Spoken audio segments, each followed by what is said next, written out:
நம்ம எல்லாருக்குமே ஒரு சுலபமான கான்வர்சேஷன் பண்ணுறதோ இல்லைன்னா ஏதாவது ஒரு சந்தோஷமான விஷயம் ஷேர் பண்ணுறதோ ரொம்ப ஈஸியாக வரும், ரொம்ப ஆத்மார்த்தமாகவும் நம்மளால் அந்த டிஸ்கஷனை பண்ண முடியும்.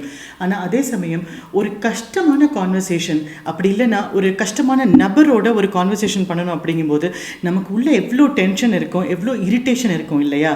அதில் மெயின் ரீசன் என்னவா இருக்கும் அப்படின்னா, நம்மளால் அந்த கோபத்தை வெளிப்படுத்த முடியாத ஒரு சூழ்நிலையாக இருக்கலாம், இல்லைன்னா நம்ம மனசில் இருக்கிற ஐடியாஸ் இல்லை ஒப்பீனியன்ஸ்க்கு அவங்க இம்பார்ட்டன்ஸ் கொடுக்காதது மாதிரி நமக்கு ஒரு உணர்வு இருக்கிறதா இருக்கலாம். அது உண்மையாகவும் இருக்கலாம். ஸோ இந்த மாதிரி கலவையான நெகட்டிவான எண்ணங்களும் உணர்வுகளும் நமக்கு இருக்கிறதுனால யார் கூடயாவது நம்ம ஒரு கஷ்டமான கான்வர்சேஷன் பண்ணணும், இல்லைன்னா ஒரு டிஃபிகல்ட்டான ஒரு டாபிக் பற்றி நம்ம டிஸ்கஸ் பண்ணணும் அப்படின்னா நம்ம மனசில் ஆல்ரெடி டென்ஷன் வந்துடும்.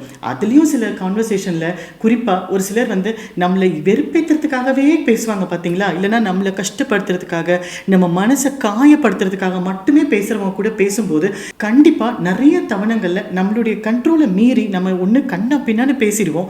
ஸோ இவ்வளோ கலவையான எண்ணங்களை நம்ம மனசில் வச்சுக்கிட்டு நம்மளால் ஒருத்தரோட கஷ்டமான நபரோட ஒரு கான்வர்சேஷன் ஈஸியாக காமாக பண்ண முடியுமா அப்படின்னா கண்டிப்பாக முடியுங்க.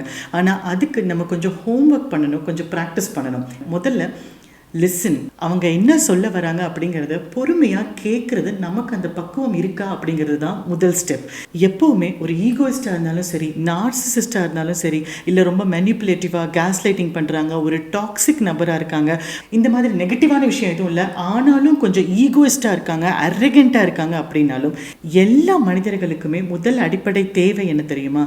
நம்ம பேசுகிறத பொறுமையாக டிஸ்டர்ப் பண்ணாமல் இன்னொருத்தவங்க கேட்கணும் அப்படிங்கிற அந்த ஒரு ஆதங்கம், அந்த ஒரு எக்ஸ்பெக்டேஷன் தான். அதனால நம்ம ஒருத்தரோட ஒரு டிஃபிகல்ட்டான ஒரு சுச்சுவேஷனில் பேச போகிறோம் அப்படின்னா முதல்ல நம்ம மைண்ட் செட்டை, இல்லை அவங்க எப்படி பேசினாலும் ஃபஸ்ட்டு நான் அவங்க சொல்கிறத நான் கேட்க போகிறேன் அப்படிங்கிற அந்த ப்ராக்டிஸை நம்ம கொண்டு வந்துக்கிறது ரொம்ப உதவியாக இருக்கும்.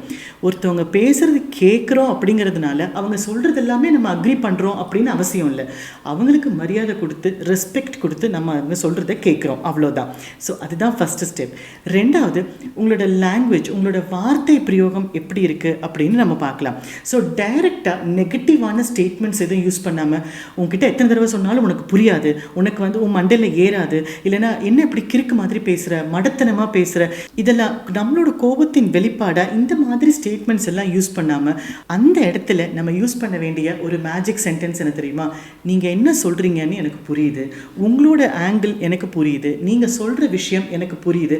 இந்த மாதிரி ஒரு பாசிட்டிவான ஸ்டேட்மெண்ட்டை முதல்ல ஓப்பன் பண்ணிவிட்டு அதுக்கு அப்புறமா நீங்கள் என்ன சொல்லணும்னு நினைக்கிறீங்களோ அதையும் அழகான வார்த்தையாக கோர்வையாக சொல்லும்போது கண்டிப்பாக நம்ம சொல்கிறத அவங்க அக்செப்ட் பண்ணுறாங்களோ இல்லையோ, அட்லீஸ்ட் அவங்களும் அந்த கேட்குற மனநிலைக்கு, அந்த ஒரு ஈக்குவல் பிளாட்ஃபார்முக்கு நம்மளால் அவங்கள கொண்டு வர முடியும். மூணாவது, யூஸ்வலாக இந்த மாதிரி ஒரு கஷ்டமான கான்வர்சேஷன் போகும்போதோ இல்லைன்னா கண்டிப்பாக நம்ம சொல்கிறத அவங்க ரெஸ்பெக்ட் பண்ண மாட்டாங்க, அவங்க கேட்க மாட்டாங்க, நமக்கு மதிப்பு இருக்காது அப்படிங்கிற ஒரு சூழ்நிலையில் நீங்கள் அந்த நபர்கிட்ட பேசுகிறது தவிர்க்க முடியாதது, ஆஃபீஸாக இருக்கலாம், வீடாக இருக்கலாம், உங்கள் ஸ்பௌஸாக இருக்கலாம், தவிர்க்க முடியாத நிலைமையில் நீங்கள் புரிஞ்சுக்க வேண்டிய ஒரு விஷயம், ஒரு சில வார்த்தைகள், ஒரு சில ஸ்டேட்மெண்ட்ஸ் தான் நம்ம எல்லாரையுமே ட்ரிகர் பண்ணும். நம்மளுடைய கோபத்தை ட்ரிகர் பண்ணும், நம்மளுடைய இயலாமையை ட்ரிகர் பண்ணும், நம்மளுடைய ஆதங்கம், ஆத்திரம், அழுகை எல்லாத்தையுமே ட்ரிகர் பண்ணும். நம்ம புத்திசாலித்தனமாக கொஞ்சம் திங்க் பண்ணி எந்தெந்த மாதிரியான வார்த்தைகள் இல்லைனா எந்தெந்த மாதிரியான ஸ்டேட்மெண்ட்ஸ் எந்தெந்த மாதிரியான சுச்சுவேஷனில் நான் ரொம்ப டிஸ்டர்ப் ஆகிறேன் அப்படிங்கிற உங்களோட உணர்வுகளை புரிஞ்சுக்கிற அந்த விஷயமும், உங்களோட ட்ரிகர் பாயிண்ட்ஸை புரிஞ்சுக்கிற அந்த விஷயமும் நமக்கு ரொம்ப மெச்சூரிட்டி கொடுக்கும் அப்படிங்கிறது கண்டிப்பான உண்மை. ஸோ என்னோட கிளைண்ட்ஸில் நிறைய பேர் இருக்காங்க, ஒரு சில வார்த்தைகள் அவங்க ஸ்பௌஸ் உபயோகிக்கும் போது, ஆணோ பெண்ணோ உபயோகிக்கும் போது இவங்களோட கோபம் உச்சத்துக்கு போய் அவங்களோட கண்ட்ரோலை மொத்தமாக இழந்து அவங்க அந்த கான்வர்சேஷனையே சுத்தமாக சரி பண்ண முடியாத ஒரு சூழ்நிலைக்கு கொண்டு போயிடுவாங்க. அதனால் உங்கள் ட்ரிகர் பாயிண்ட் என்ன, உங்களுடைய இமோஷன்ஸை நீங்கள் எப்படி புரிஞ்சுக்கிறீங்க, உங்களுடைய உணர்வுகளை நீங்கள் எப்படி ஹேண்டில் பண்ணணும்னு பிளான் பண்ணுறீங்க அப்படின்னு அந்த ட்ரிகர் பாயிண்ட்ஸை புரிஞ்சுக்கிறதும், உங்களுடைய உணர்வுகளும் உங்களுடைய எதிர்பார்ப்புகளையும் புரிஞ்சுக்கிறதும், அதில் கிளியராக இருக்கிறதும் கண்டிப்பாக எந்த ஒரு கடினமான கான்வர்சேஷனையும் உங்களால் உங்கள் கண்ட்ரோலில் சுலபமாக கொண்டு வர முடியும். நாலாவது, யூஸ்வலாக நீங்கள் இந்த மாதிரி ஈகோயிஸ்டிக் பர்சனோடையோ இல்லைனா ஒரு டாக்ஸிக் மனிதரோடையோ நீங்கள் பேசும்போது கவனித்து பார்த்தீங்கன்னா அவங்க உங்களை பர்சனலாக ரொம்ப அட்டாக் பண்ணுவாங்க. இவங்களுக்கு எதுவுமே பண்ண வராது, இவங்களுக்கு ஒன்றுமே தெரியாது, இவங்க ஒரு முட்டாள், இந்த மாதிரி நிறைய ஸ்டேட்மெண்ட்ஸ் என் கிளையன்ட் சொல்லி நான் கேட்டிருக்கேன். ஸோ இந்த மாதிரி நம்மளை மேனிப்புலேட் பண்ணணும், இல்லைனா நம்மளோட கான்ஃபிடன்ஸ் லெவலில் குறைக்கணும்னு நினைக்கிறவங்க, நம்மளுக்கு மதிப்பு கொடுக்காதவங்க நம்மளை பர்சனலாக தான் நிறைய அட்டாக் பண்ணுவாங்க. இந்த மாதிரி அவங்க நம்மளை பர்சனலாக அட்டாக் பண்ணும்போது கூடயே சரிக்கு சமமாக நம்மளும் அவங்கள பர்சனலாக அட்டாக் பண்ணும்போது இதெல்லாம் சொல்கிறதுக்கு உனக்கு தகுதியே கிடையாது, உன் லட்சணம் என்னன்னு எனக்கு தெரியும். உன்னை பற்றி பேசாதங்கும் போது என்ன விஷயத்தை பற்றி நம்ம பேசணும் வந்திருக்கோமோ அந்த விஷயம் ஃபுல்லாக டைல்யூட் ஆகி பர்சனலாக 2 பேருக்கும் ஒருத்தருக்கு ஒருத்தர் அட்டாக் பண்ணிக்கிறது மட்டும்தான் மிஞ்சும். இதனால் நமக்கு எந்த பிரயோஜனமும் இல்லை. அதனால் அந்த எதிரில் இருக்கிற நபருக்கு அது தெரியுமோ தெரியாதோ நமக்கு தெரியாது. ஆனால் உங்களுக்கு இந்த விஷயம் இப்போ தெரியறதுனால நீங்கள் இந்த மாதிரி பர்சனலான ஸ்டேட்மெண்ட்ஸ் உபயோகிக்காமல் இருக்கும்போதே, எதிரில் உள்ள நபரோட ஈகோவை நீங்கள் ஹர்ட் பண்ணாமல் இருக்கும்போதே கொஞ்சம் கொஞ்சமாக அவங்க உங்களை புரிஞ்சுக்க வரதுக்கு வாய்ப்புகள் நிறைய இருக்குது. அடுத்தது, நம்ம எல்லா ஹியூமன் பீயிங்ஸுமே எதிர்பார்க்குற இன்னொரு சின்ன விஷயம் என்ன அப்படின்னா, நம்ம ஒருத்தர்கிட்ட பேசும்போது அவங்க நம்மள எந்த விதமான ஜட்ஜ்மெண்ட்ஸும் இல்லாமல் நம்ம சொல்கிறத கேட்கணும். ஒரு ஓப்பன் மைண்டோட நம்ம என்ன சொல்கிறோன்னு கேட்குறாங்களா அப்படிங்கிற அந்த ஒரு எதிர்பார்ப்பு நம்ம எல்லாருக்குமே இருக்குது.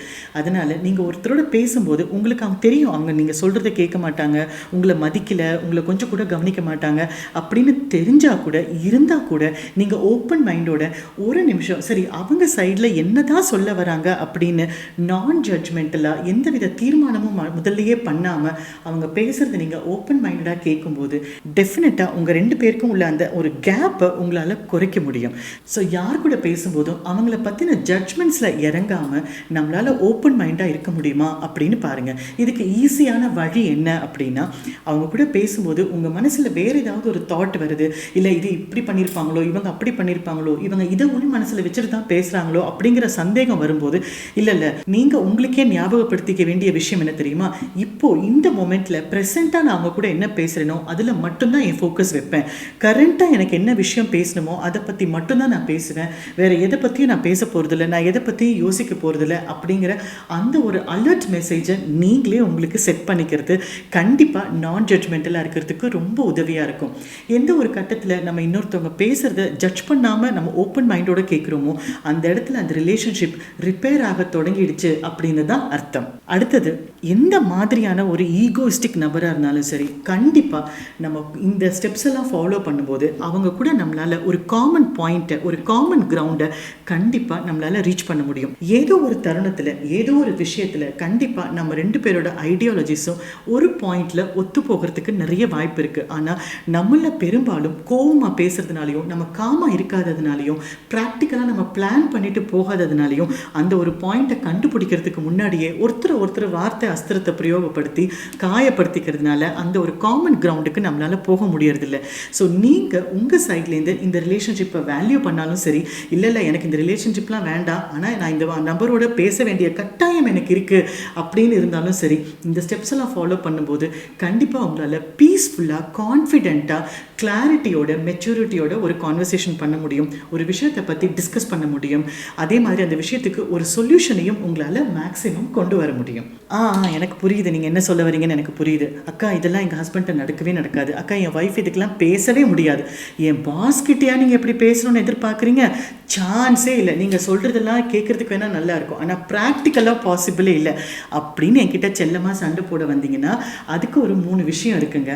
கண்டிப்பாக எந்த ஒரு நபரோ இல்லை எந்த ஒரு சூழ்நிலையோ ஓவர் நைட்டில் மாற்றுறதுக்கு நம்ம யாரும் இமோஷ்னல் மெஜிஷியன்ஸ் கிடையாது. எல்லாத்துக்குமே கொஞ்சம் டைம் எடுக்கும்.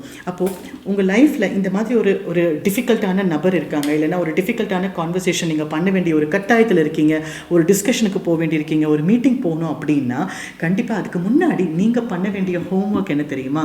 முதல்ல ஃபிக்ஸிங் த கோல். நம்ம எந்த விஷயத்துக்காக, எந்த விஷயத்தை அச்சீவ் பண்ணணும் அப்படிங்கிறதுக்காக இந்த ஒரு டிஸ்கஷனுக்கோ இல்லை இந்த ஒரு நபரையோ நம்ம மீட் பண்ணுறோம் அப்படிங்கிற அந்த இலக்கு உங்களுக்கு தெளிவாக தெரிஞ்சால் மட்டும்தான், உங்களால் தெளிவாக நிர்ணயம் பண்ண முடிஞ்சால் மட்டும்தான் இந்த கான்வர்சேஷனுக்கே உங்களால் மென்டலி இந்த ஸ்டெப்ஸ் எல்லாம் பண்ணி ப்ரிப்பேர் ஆக முடியும். இந்த கான்வர்சேஷன்லேருந்து இல்லைன்னா இந்த டிஸ்கஷன்லேருந்து உங்களுக்கு ரிசல்ட், அவுட்கம் என்ன வேணும் அப்படிங்கிறது நீங்கள் தெளிவாக இருந்தீங்கன்னா கண்டிப்பாக இந்த கான்வர்சேஷனை உங்களால் பாசிட்டிவாக நேவிகேட் பண்ணி கொண்டு போக முடியும். இந்த ரிசல்ட் உங்களுக்கு இப்படி தான் வேணும் அப்படின்னு உங்களுக்கு தெரிஞ்சதுனால கண்டிப்பாக அதுக்கு உண்டான ஸ்டெப்ஸ் என்ன வேணுமோ, அதுக்கு உண்டான எந்தெந்த மாதிரி ஸ்டேட்மெண்ட்ஸ் நீங்கள் சொல்லணுமோ, எந்தெந்த மாதிரி வார்த்தைகளை நீங்கள் உபயோகப்படுத்தக்கூடாதோ, எப்படி உங்களுக்கு சில வார்த்தைகள் ட்ரிகர் பண்ணுமோ அதே மாதிரி உங்களுக்கு எதிரில் உள்ள நபருக்கும் சில வார்த்தைகளோ சில வாக்கியங்களோ அவங்களையும் ட்ரிகர் பண்ணலாம்ல, அந்த மாதிரி அவங்கள நெகட்டிவாக ட்ரிகர் பண்ணுற மாதிரி வார்த்தைகளையும் வாக்கியங்களையும் அவாய்ட் பண்ணுறதும் உங்களோட கையில் தான் இருக்குது. இந்த 2 ஸ்டெப்பை நீங்கள் பிளான் பண்ணும்போதே 50% உங்களோட கான்வர்சேஷன் நல்லா தான் போகும். அப்போ இன்னொரு 50% என்ன, நீங்கள் என்ன மாதிரி ஸ்டேட்மெண்ட்ஸ்லாம் எழுதி வச்சுருக்கீங்களோ அதெல்லாம் விடாமல் திரும்ப திரும்ப நீங்கள் ப்ராக்டிஸ் பண்ணுறதும், காமாக இருக்கிறது எப்படி அப்படின்னு நீங்களே உங்களுக்கு கண்ட்ரோல் கொண்டு வந்துக்கிறதும், புரிதல் கொண்டு வரதும் ரொம்ப முக்கியம். ஸோ இந்த 3 ஸ்டெப்பும் நீங்கள் ப்ராக்டிஸ் பண்ணும்போது ஆஃபீஸ்லேயே இருந்தாலும் சரி, வீட்லேயே இருந்தாலும் சரி, எந்த ஒரு கஷ்டமான கான்வர்சேஷனாக இருந்தாலும் சரி, இல்லை எந்த ஒரு டிஃபிகல்ட் பர்சனாக இருந்தாலும் சரி, மெதுவாக எப்படி அவங்க கூட நம்ம பேசணும், எப்படி நீங்கள் உங்களோட லட்சியத்தை நோக்கி போகணும் அப்படிங்கிறது கண்டிப்பாக உங்களுக்கு தெரியும். இதெல்லாம் முன்னாடியே சொன்ன மாதிரி ஓவர் நைட்டில் சேஞ்ச் ஆகிறதுக்கு சான்ஸ் இல்லை. ஆனால் நீங்கள் ஸ்ட்ராங் ஆகிட்டு இருப்பீங்க அப்படிங்கிறது மறுக்க முடியாத உண்மை. ஸோ வாழ்க்கையில் எவ்வளோ கஷ்டமான சுச்சுவேஷன் வந்தாலும் இந்த ஒரு கிளாரிட்டி இருக்கும்போது கண்டிப்பாக உங்களால் நிறைய சக்ஸஸ்ஃபுல் கான்வர்சேஷனும் நிறைய சக்ஸஸ்ஃபுல் அச்சீவ்மெண்ட்ஸும் பண்ண முடியும். யோசிச்சு பாருங்கள், பொறுமையாக ப்ராக்டிஸ் பண்ணுங்கள். எதுவுமே ஒரு தடவை ப்ராக்டிஸ் பண்ணிவிட்டு இல்லை இதெல்லாம் நடக்காது, ட்ரை பண்ண அக்கா நடக்கவே நடக்கலக்கா அப்படின்னு சொல்லாமல் கன்சிஸ்டண்ட்டாக ஒரு 6 months ப்ராக்டிஸ் பண்ணும்போது தான் இந்த மாற்றம் உங்ககிட்டையும் அவங்கக்கிட்டையும் வரும். ஸோ முடிஞ்ச வரைக்கும் ப்ராக்டிஸ் பண்ணுங்கள். நம்ம சுற்றி இருக்கிற ரிலேஷன்ஷிப் எல்லாமே ஸ்ட்ரெயின் ஆகாமல் அன்பாகவும் அனுசரணையாகவும் மாற்ற முடியுமா அப்படின்னு பார்க்கலாம். Wish you all the best. Thank you.